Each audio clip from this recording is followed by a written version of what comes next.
Okay, we're going to reconvene into open session. We have a couple of items still on our special board meeting before we move over to the work session. So the first item is 2A. Lynn, would you please read the motion? I move that Michael Hernandez be offered the contract to serve as the next superintendent of the Green Bay Area Public School District as presented be approved. Second. Any discussion? Kinsey? Online voting is now open.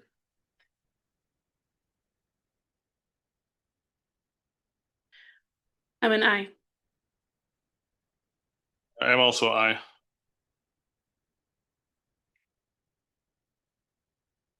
All votes have been entered and the motion is carried with all board members voting in favor. Thank you, everybody.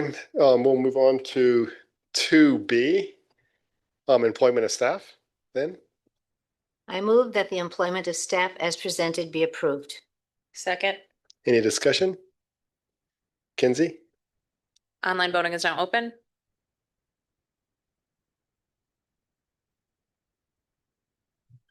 Kinsey, I'm an aye.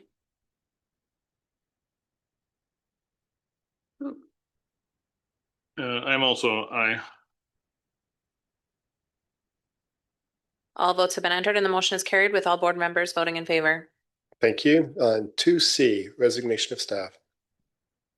I move that the resignation of staff as presented be approved. Second. Any discussion? Kinsey?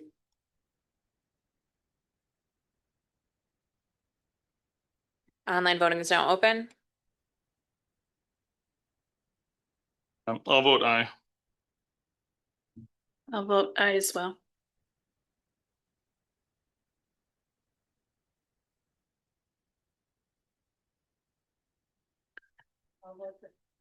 All votes have been entered and the motion is carried with the results of the individual board member votes as follows. Becker, yes. McCoy, yes. Lyerly, yes. Gerlach, yes. Minnow abstained. Cannell, yes. Meister, yes. All right, thank you, everybody. And with that, we come to the end of the agenda. I would entertain a motion to adjourn. So moved. Second. All in favor? Aye. All right, we are adjourned and we're going to transition directly into our work session. So give everyone 2 minutes.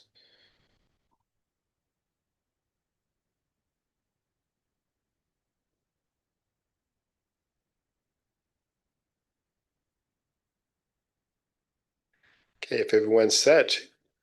All right.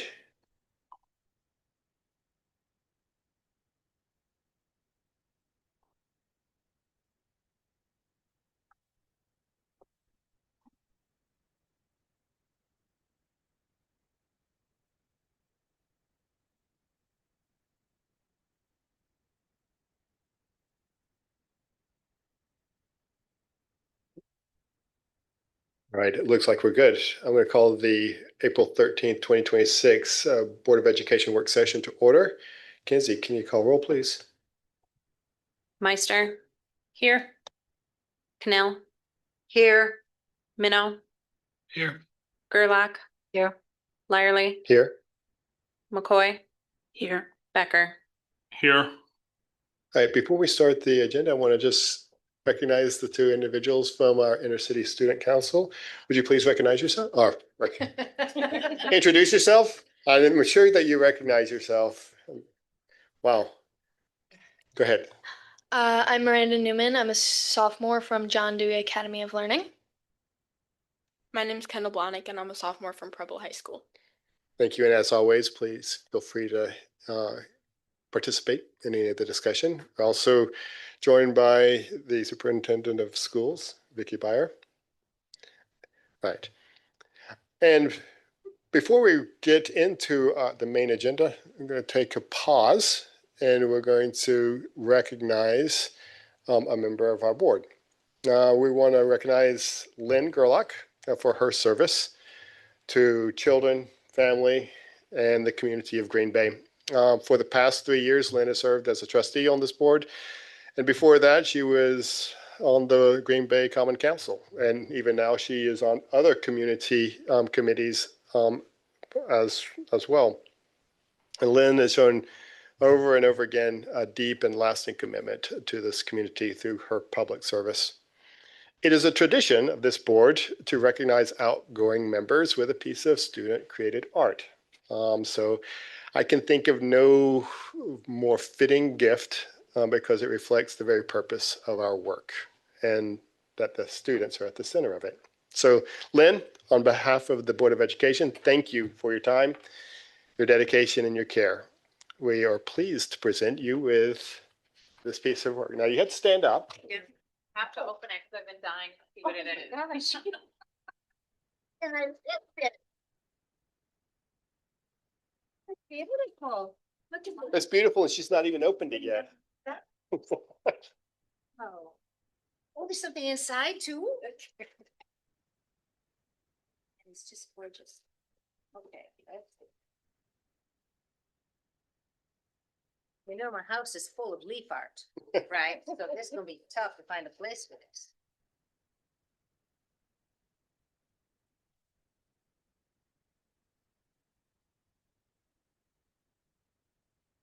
Stand back, Samantha. Oh, it's just cardboard. Wait a minute. Oh my goodness, look at that. What is their name? Beatrice, Reyes, Reyes? Beatrice Reyes. Look at that. Oh, Oh, wow. There you go, Lori. That is cool. Wow, that's heavy.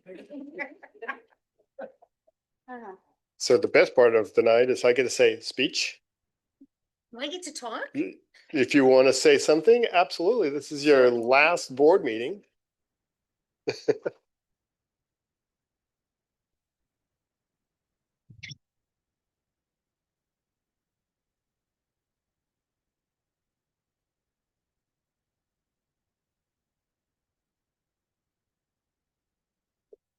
I wish there were more people here to hear my speech because I think I have something very important to tell you.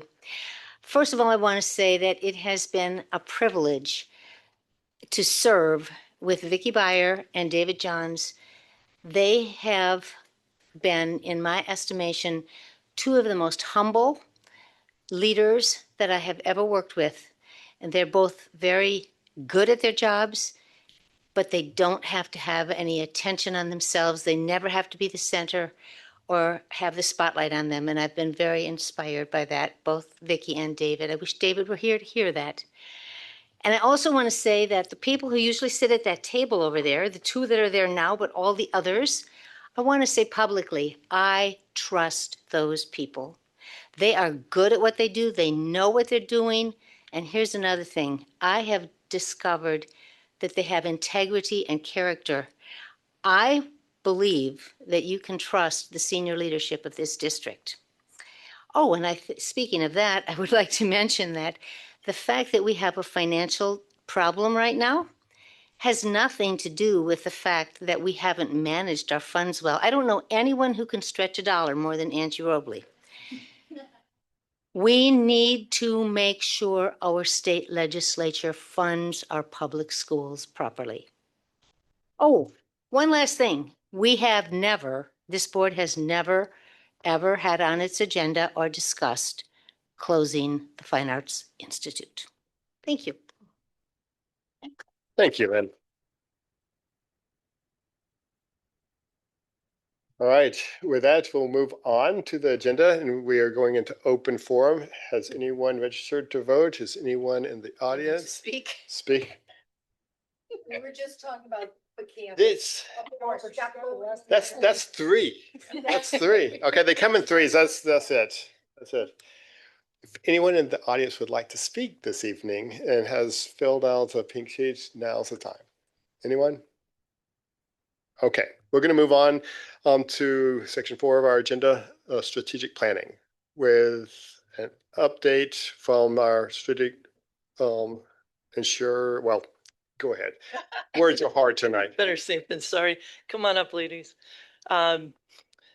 We are continuing the cadence of sharing a video ahead of time so that this strategic priority can be focused on and accessed multiple times at the leisure of the community. It is posted on the YouTube channel for our district. And tonight we have Amy Fish and Ingrid Parker Hill here to respond and engage to any questions that the board might have regarding this strategic priority.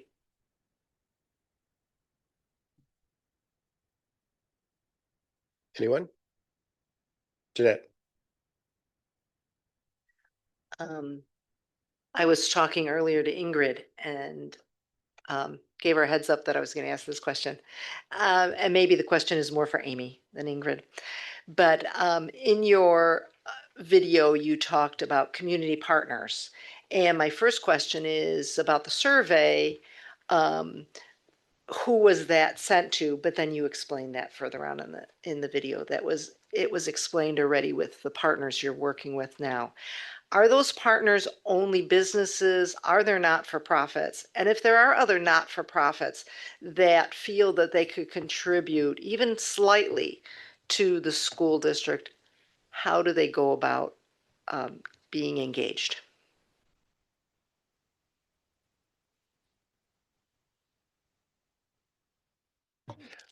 There might be one that is not, yeah. We'll get there. Well, Ingrid also gave me a heads up to that question. So thank you for asking that. First of all, as far as the survey is concerned, we did have partners completed that are from nonprofit. In our department, that's more so our focus is our nonprofit partners. And we had 3 tiers of trying to get the survey out. One was an email invitation. And then we had asked all of our administrators to also push it out to partners that I'm unaware of. And then we put it on social media. And for those that are interested in partnering with us, we love to learn about different opportunities out in the community, and you just need to connect with us. But like I said, in our department, I would say the majority of our partners are nonprofit. So when you say connect with you personally, or, okay, great. Others? Lynn? I just want to assure you that I'm sure we all watched and listened to it all. I certainly did. And I want to thank you for putting the effort into giving us such a comprehensive and clear report. That's why we don't have questions, because you answered them. Thank you. Yep. Sam? I would echo that. I really, really appreciated this video. Miss Ingrid, if you could just narrate everything from now on, that'd be delightful. Your presence, your recorded voice, even if you could be my GPS, I think I'd be so much more like calmer when I'm going in the car. No, I just really, really wanted to highlight and elevate the fact that the explicit focus on intentionality through all of this work is so critical. And I liked the phrase that you used. The policy language discusses building capacity, but your discussion of it as growing together, I thought was really, really powerful throughout. So just thank you for the work that you and your team are doing. And that commitment to intentionality is seen. Your voice holds up at 1.5x speed too. It's great.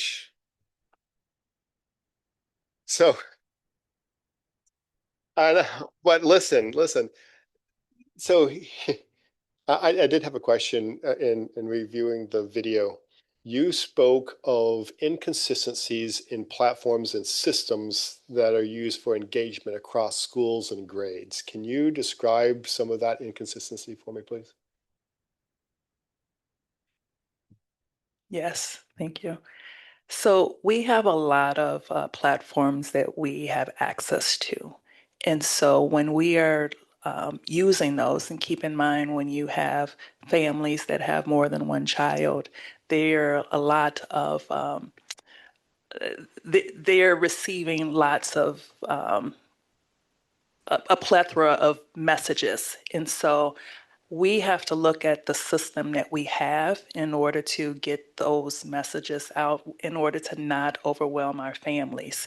I'll give an example. You think about a middle schooler who might have 6 teachers. And so even the Talking Points platform that I really, really love, if all of those teachers message that family that day, and then you get a district office message, and then you get something else, that's a lot. And so how do we streamline it and utilize the utilize it best for our families because they are the receiver.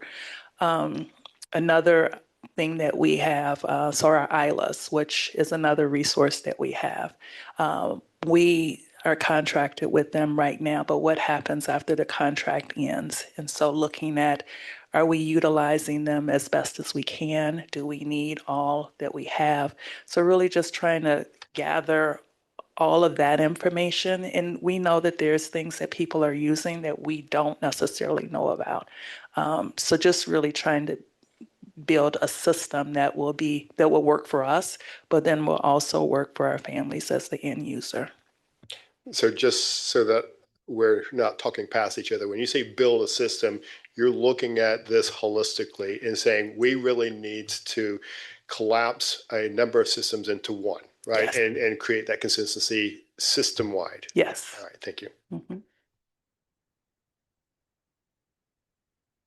Yes. So I didn't get the chance to read through the full thing, but I remember at the start, I'm simply looking at the video right now. It says that your plan by 2030 is to have 90% or more staff with fewer than 10 partial or full contact days. What are some plans you guys have in place for that? Like, what are some things that you have to help raise that number? I appreciate the question. That is not the domain. It's okay. It is all right. Absolutely. We're family and community engagement. It's okay. That's okay. Yeah, Yes. absolutely. Thank you. But you know what? Everything is connected. And so the work that we're doing for family and community engagement really uplifts the other three domains. So no need to apologize. It is appreciated. Yeah. Can I add on that? There is work under the Family Community Engagement Partnership around that very goal. And we did present that goal to our partners because we want them to know that it's an important component of our work. And it's also something that we want them to also abide by. We want them to be present for our students because they're working with our kids in our schools. So it was a great question. Absolutely. Yeah. Others? Thank you very much. Thank you. Appreciate it.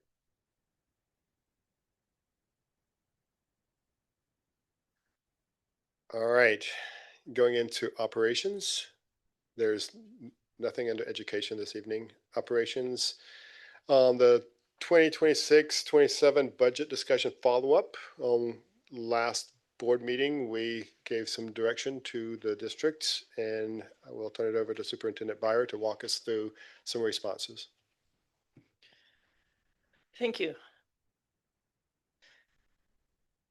Before I get into the steps that we've been taking over the last couple of weeks since the last board meeting, I do want to share that on Friday we received some unfortunate news from the federal government specific to the 26-27 school year. We will see a reduction in title funds by about 12%.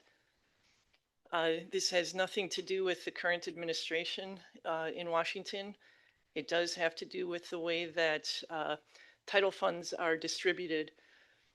At the state level, Wisconsin's poverty rate has stayed relatively the same, but other states have seen an increase. So that pool of funding is distributed at a higher rate to those states. At a local level in Wisconsin, funding is based on how a district's poverty rate compares to other districts in the state. Our poverty rate has actually declined.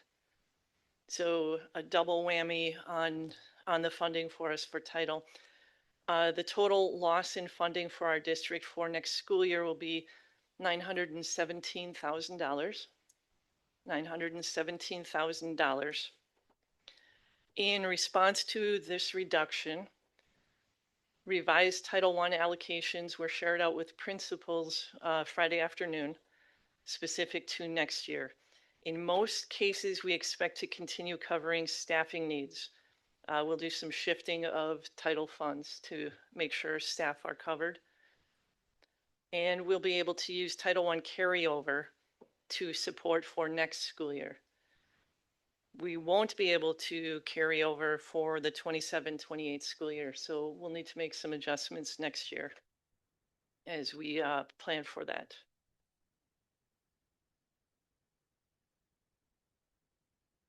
Okay, I only have 4 slides for you in 4 different categories. I want to review with you the items that we've ruled out, the items that we've completed, the items that are in progress, and the items still up for consideration. And board and community, please note that I'm talking specifically about the 26-27 school year.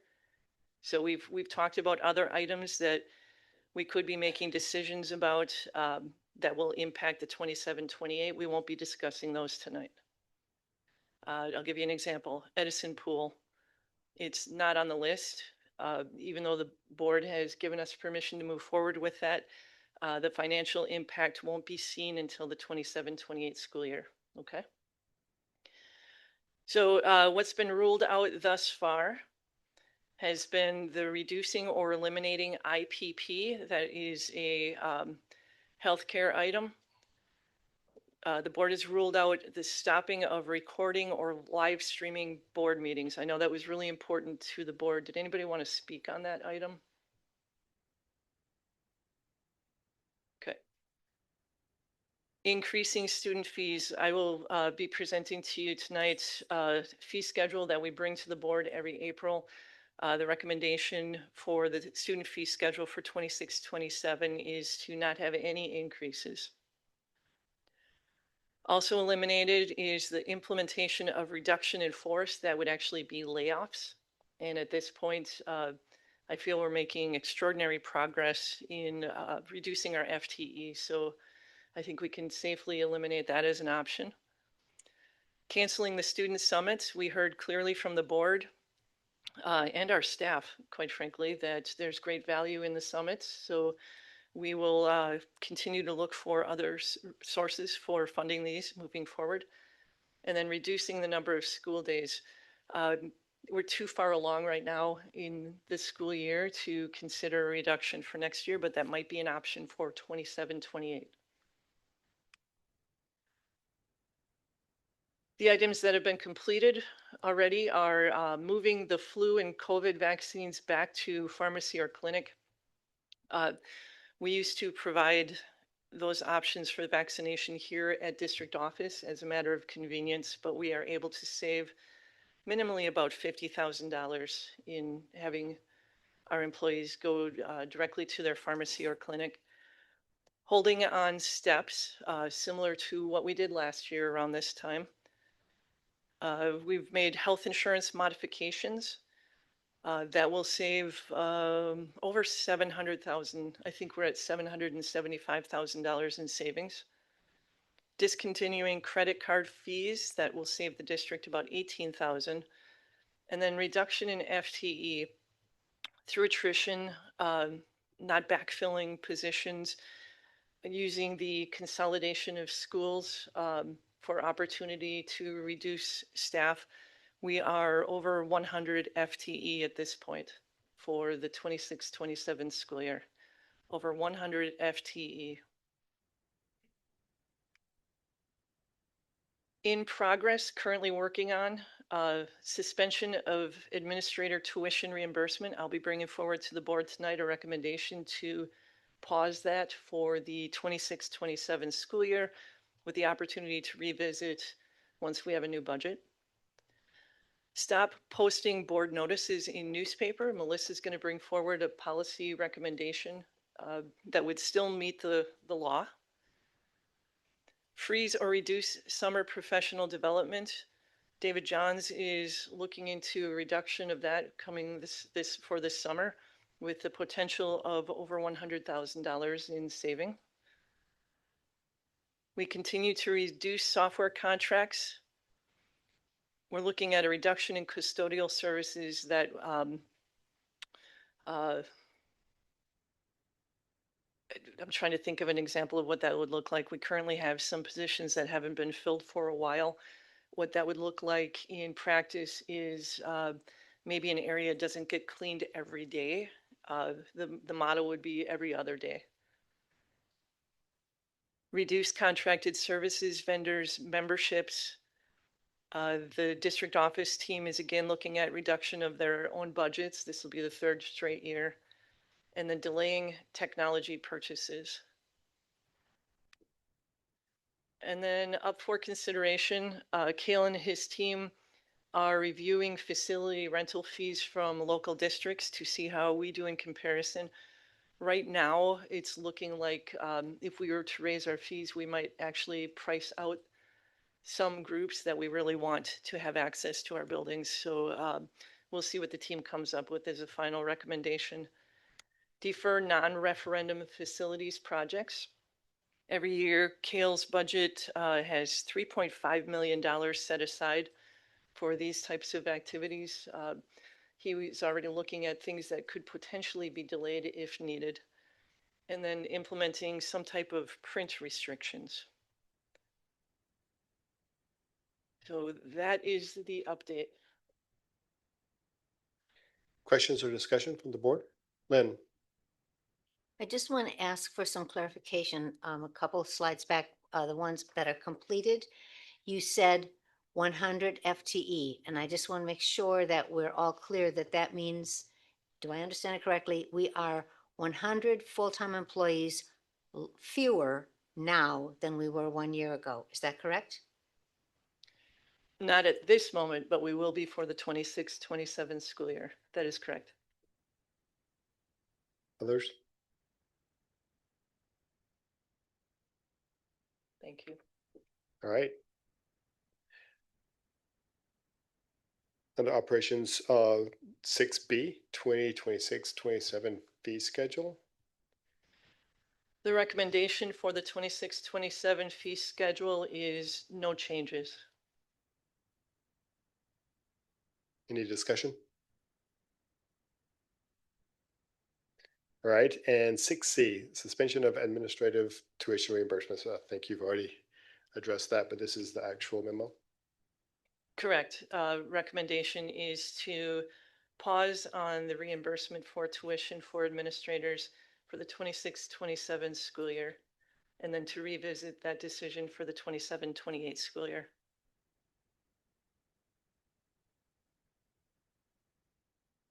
Any discussion?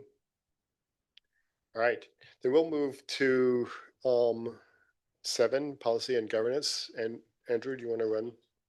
Yep. I'll pass the chair to Andrew Becker. All right, thank you. Just having a little trouble with the login still here. 1 second.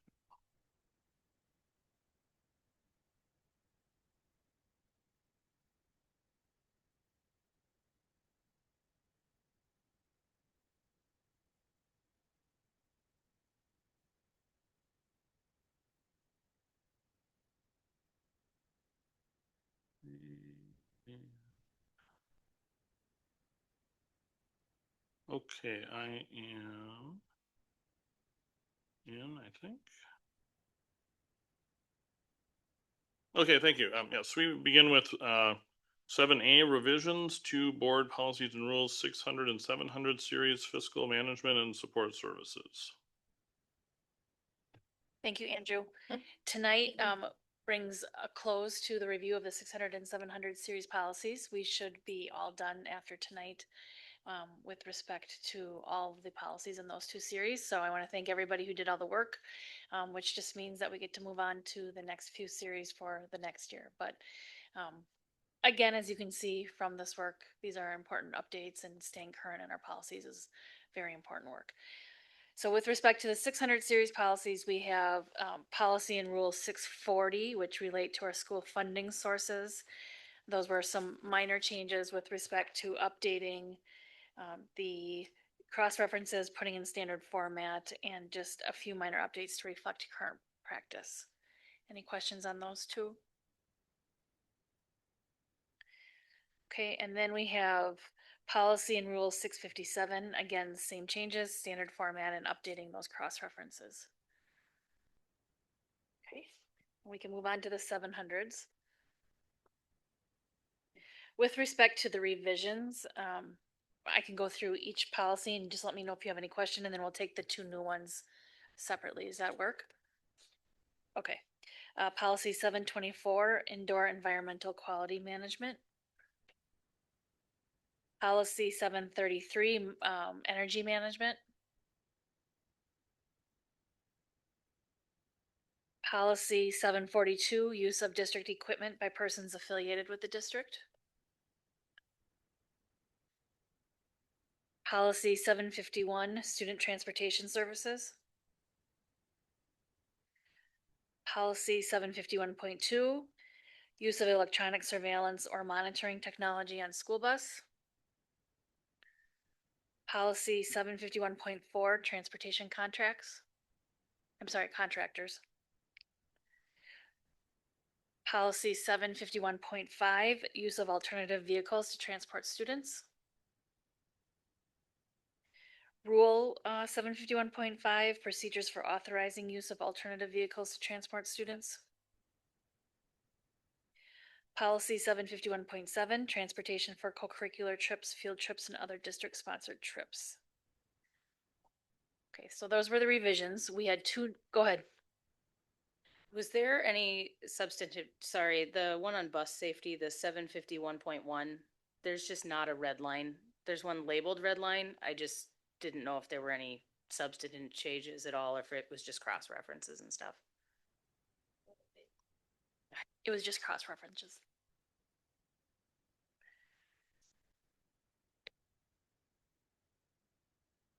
Okay, our two new policies in the 700 series. The first is policy 734, recreational use of district playgrounds.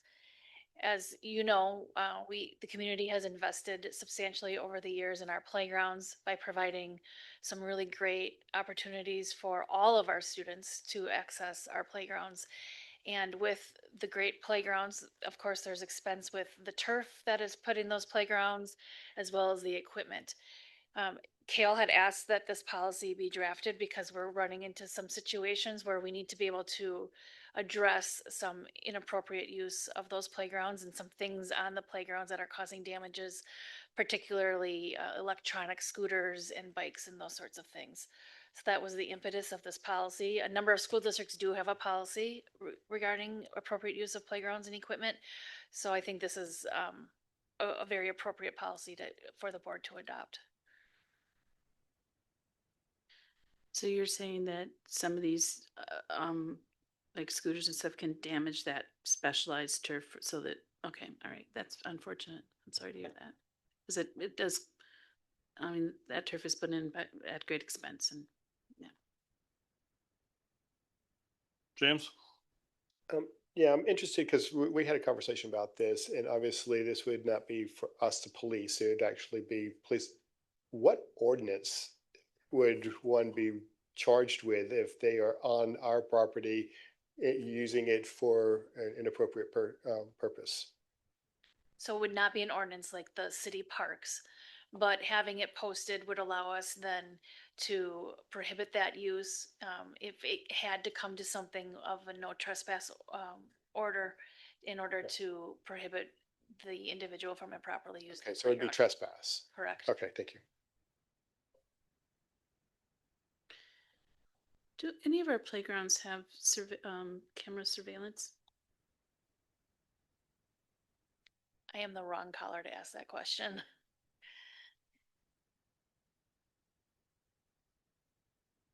Other questions? I do have one. What about, there's a reference in here to personal assistive mobility devices. I just want to make sure I'm looking at the right paragraph that you're looking. Vehicle prohibitions under D.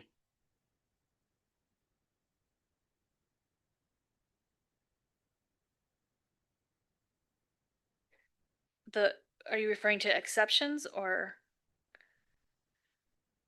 No, D1, the use of vehicles, ensure safety of staff. No individual shall operate or ride any motorized or non-motorized vehicle, including but not limited to. And then among them is some obvious ones like motorcycles on the playground. But then we have personal assistive mobility devices. I'm just wondering what that's about. Those would be scooters, like those electric scooters. If you look in exceptions, those exceptions include the use of mobility devices by individuals with disabilities as defined by the ADA. Okay, so well, so there are probably people with difficulty in mobility that don't have a formal ADA related diagnosis, or would they all, or if you need one, do you by default? I mean, I know you don't have to provide papers, but I mean, in reality, if someone has difficulty moving but doesn't have a defined disability, but they've been using a scooter to get around, that happens. Andrew, I don't think that, and I know you like to have clear language, and maybe we can take this offline and discuss how we can change that. That we're not looking for asking people whether they have a medical disability or not to allow that to be able to access. As we've said, those playgrounds were built for the purpose of access. We just don't want those other devices on the playground wrecking the turf and wrecking the equipment. Okay, we can talk about it offline.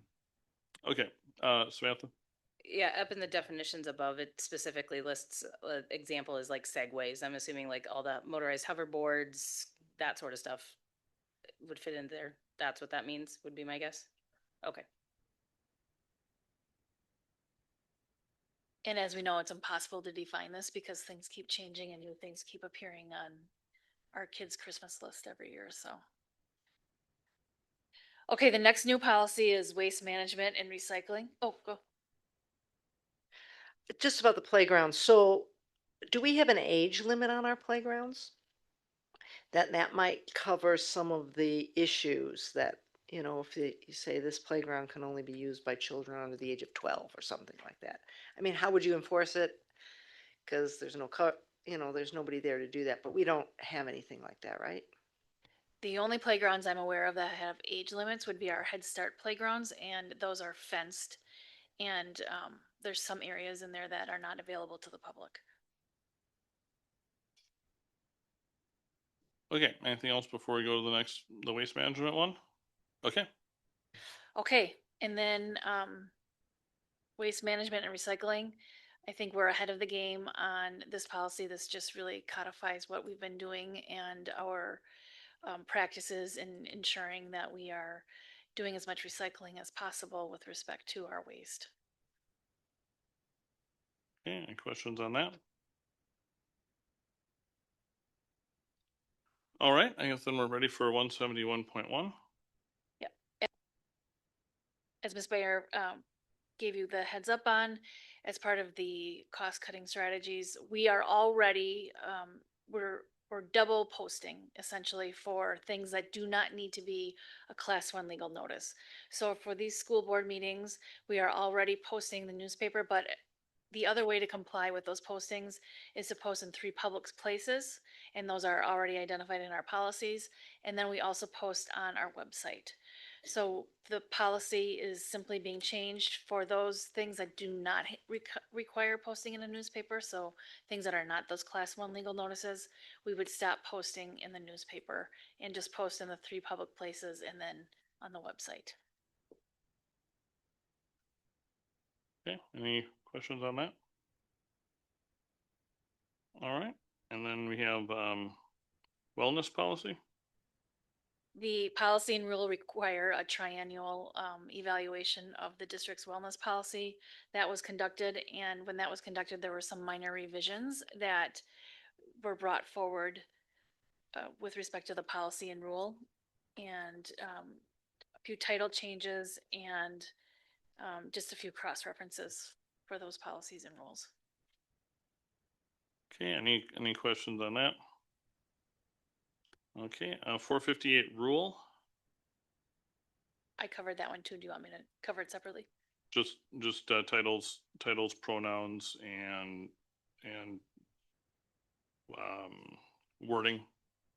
Okay, not non-substantive wording changes. Yeah. Okay, anything? All right, and then we'll go to 824.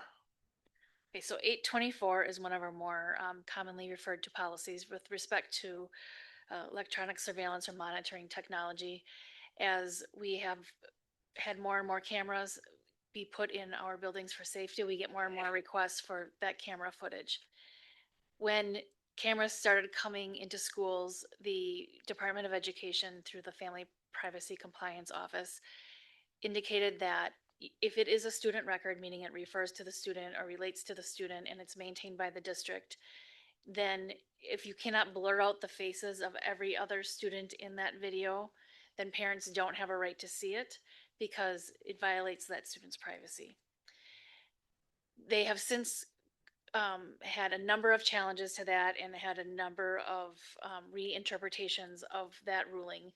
And currently, the FPCO says if blurring that out, or if you're not able to blur that out, then the parent has a right to see the video under limited circumstances. They can't record the video when they're seeing it. They can't get a copy of the video, but they do have a right to see it. So we're just asking, with respect to our policy, that we strike the language in C to C, which was the old language from the prior guidance. Okay, questions on this? The effect is to make it be more visible sometimes to parents or impacted students, following rulings that have gone that way already. That's correct.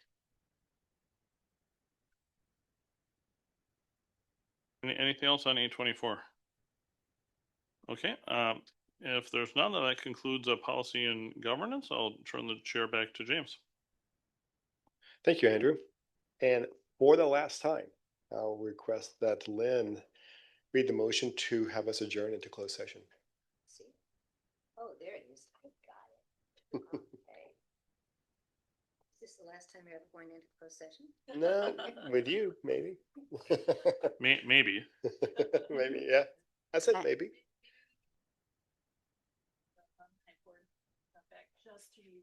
Oh, God, I hope so. I move that the board convene into closed session pursuant to Wisconsin Statute 19.85, Section 1E, deliberating or negotiating the purchasing of public properties, the investing of public funds, or conducting other specified public business whenever competitive or bargaining reasons require a closed session, more specifically to wit, negotiation strategy for collective bargaining agreements between the district and collective bargaining units. Second. Discussion? Kinsey. Becker, Aye. McCoy, Aye. Lyerly, Aye. Gerlach, Aye. Minnow, Aye. Cannell, Aye. Meister. Aye. Okay, we're adjourned into closed session.